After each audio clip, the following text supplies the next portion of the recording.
Please subscribe Tito Manny Vlog.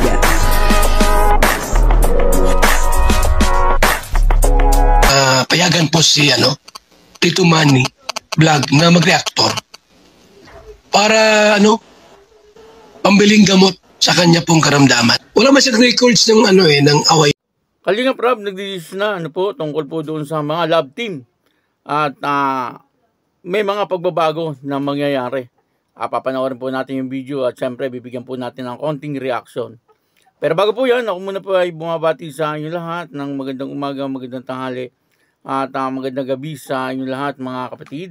Saan man kayo ng panig ng mundo naroon ngayon ay mag-iingat kayo palagi at pagpalain kayo ng ating Panginoon. Maraming salamat din po sa patuloy na tumatangkilik sa aking YouTube channel at nanonood sa aking video reaction. Patuloy lang po natin suportahan sila Kuya Bal Santos Matubang, Kalingap Rob, Ate Edna Vlog, Jack Tapia at yung mga reactor na kasama ko po sa Kalingap.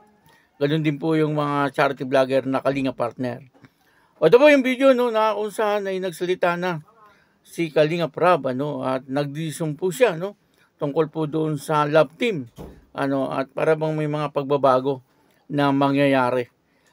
Ang kabuuan po ng video ito ay mapapanood po natin sa YouTube channel ni Kalingap Hana. Suportahan po natin, Kalingap Hana. Ay! Kalingap Rob, guguluhin lang kita saglit. Hana. Sige. Pwede po kitang interviewin. Sige, sure. So, eto Kalingap Rob, depende sa tanong. Sige, pwede naman mag-pass, kuya. Okay. Kamusta ka naman po ngayon? Okay lang, mas motivated and mas inspired.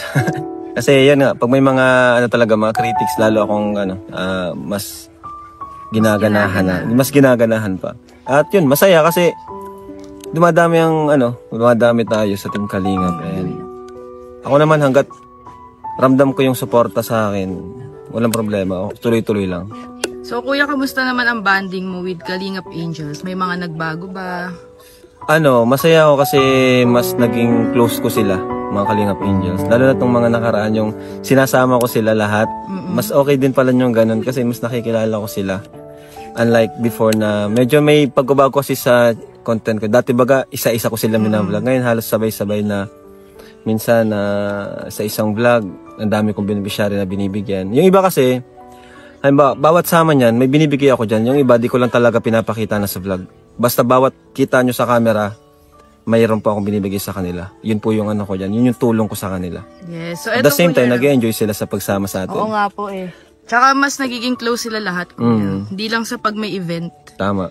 So kuya, bakit mo naman naisipan na tumigil? Ano yung pinaka nakaka-stress sa'yo? Yung sa yung yun nga, yung medyo nagsunod-sunod lang yung problema sa loob ng community. Lalo na yung regarding sa mga love team, 'di ba? Na medyo talagang nagiging toxic na siya. Kasi may kanya-kanyang sinusuportahan, tapos basta alam naman na ng mga viewers yun, basta pag sa mga fanatics, 'di ba? Minsan di na talaga kontrolado yung mga sinasabi. Basta support lang sila sa kanilang iniidolo. Yun yung gusto kong mawala. Gusto ko ng pagkakaisa sa Kalingap. So kuya, meron ka bang balak talaga na ihinto yung mga love team? About sa love team, not totally ihinto. Siguro sa ngayon is maglalaylo muna ako kasi hindi lahat ng nagigets or naintindihan yung ng love team natin, yung goal. Kasi yung love team naman talaga is one of our strategies, 'di ba? Para sa kanila kasi lahat naman yung kumbaga dumaan sa love team, talagang grabe yung pagbabago sa buhay. At masayang-masaya sila about sa love team kasi alam naman nila na yun ay for good vibes, 'di ba? Na ginawa natin yung love team para sa mga suporta at para makatulong din sa kanila. Which is napatunayan naman natin yan sa Jomcar, sa EDC, na grabe naman talaga yung pagbabago sa buhay nila. Yun naman yung intention natin, kaya may love team na ginagawa tayo. Pero kung ayaw na ng iba or kung marami na rin umaayaw and outside sa Kalingap, marami na rin kumbaga nakakagulo or medyo di nila gusto yun, edi wala tayong magagawa kundi ihinto yun. Kasi para sa akin, nakakasira sa Kalingap yung nagpapa-stress sa akin or yung nagbibigay ng problema sa akin. Gaya ng mga yung mga, yun na nga, yung mga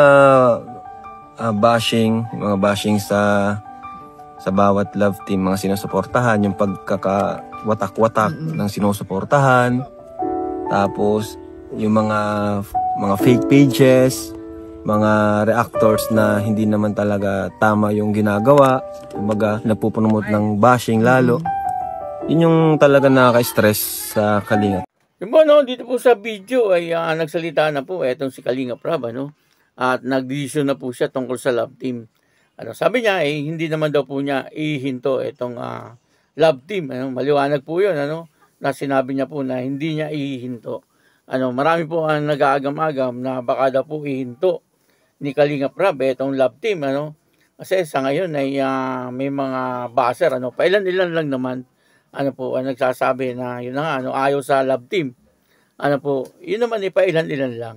Ang karamihan naman talaga ay gusto itong mga teleserye ng Kalingap, itong ginagawa nilang love team or tandem, kasi ay marami naman po talaga nalilibang. Yung mga nasa abroad talagang inaabangan po nila yan. Yung mga senior citizen, madalas talaga sila po nanonood ng mga teleserye ng Kalingap, kaya malulungkot po sila kapag po itinigil yan ni Kalingap Rab, at yun na nga, dito po yun ang pagbabago na mangyayari. Maglalaylo po. Yun po ang pagbabago mangyayari, maglalaylo si Kalingap Rab doon po sa love team. Kawawa naman yung mga nag-aabang, Kaya sana ay wag na rin maglaylo si si Kalingap Rab. Kasi kakunti lang naman yung Kasi kakunti lang naman po yung mga nagsasabi na ihinto, Mas marami talaga yung sabi ipagpatuloy. Kumbaga sa 100% ay mga 5% lang. 5% lang yung nagsasabi ng ganon. Palagyan natin 10%. Ay may 90% pa rin na talagang sumusuporta at gusto po itong teleserye ng Kalingap. Sana ay hindi maglaylo si Kalingap Rab, At ang isa pa po rito kasi ang nakikita pong naging parang problema ni Kalingap Rab, kaya sabi niya po na ito nga ay parang ihinto. Yung pong tungkol doon sa parang nahahati, yung mga viewers, may kanya-kanya na silang iniidolo. At kung magsalita talaga sila, hindi na po mapigilan. Kumbaga kung iniidolo nila yung Mikris, at nakarinig po sila ng hindi maganda doon sa taga Jomcar, ay mangyayari po nun ay parang magbabanatan na. Minsan nagagamit po yan ng mga baser. Yun po ang parang nakikita natin dito. Pinag-aaway po yung mga supporters ng mga kanya-kanyang love team. Ginagawa ng baser ay sila ang nagko-comment ng hindi maganda. Tapos ay malalaman ng kabila, gaganti din yung kabila. Ganun na nangyayari. Karamihan dyan ay pinag-aaway ng mga baser. Meron mga nagko-comment talaga na hindi magaganda, siyempre, baser na din yun. Di po ba? Mangyayari, baser na din yun. Kaya sana, ay magkaisa na lang. Yun ang panawagan dito ni Kalingap Rab, na magkaisa na lang. Huwag na po yung magwatak-watak. Kasi dati, talaga namang nagkakaisa yung viewers ng Kalingap.